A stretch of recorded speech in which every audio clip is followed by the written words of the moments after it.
Hello guys, मैं आपकी राधिका। और ये सर्दी का मौसम है। सर्दी में आंवला बहुत आता है। मुरब्बा बनाओ, चटनी बनाओ, अचार बनाओ, कुछ भी आप बना सकते हो। देखिए हमारे भतीजे ने तोड़ के लाए हैं आंवला। और इस सर्दी में मैं क्या करूं, क्या बनाऊं, कुछ समझ में नहीं आ रहा। तो आप लोग बताइए और गीत सुनिए, आनंद लीजिए।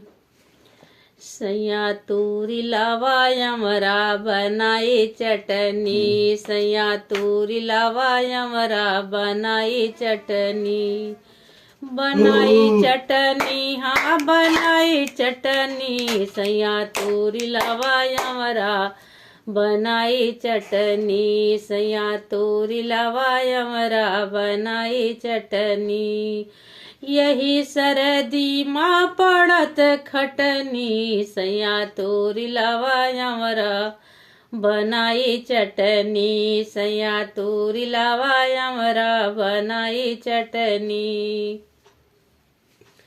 हमरे ससुर जी मड़ैया से झांके, हमरे ससुर जी मड़ैया से झांके, हमारी ससुइया के लार टपकी, सैया तोरी लावा यमरा बनाई चटनी, सैया तोरी लावा यमरा बनाई चटनी, हमरा जी अठ जी दुअरवा से दियखें, हमरा जी अठ जी दुअरवा से देखें, हमारी जेठन झपटी, सैया तोरी लावा यमरा बनाई चटनी, सैया तोरी लावा यमरा बनाई चटनी, यही सरदी माँ पड़त खटनी, सैया तोरी लावा यमरा बनाई चटनी, सैया तोरी लावा यमरा बनाई चटनी।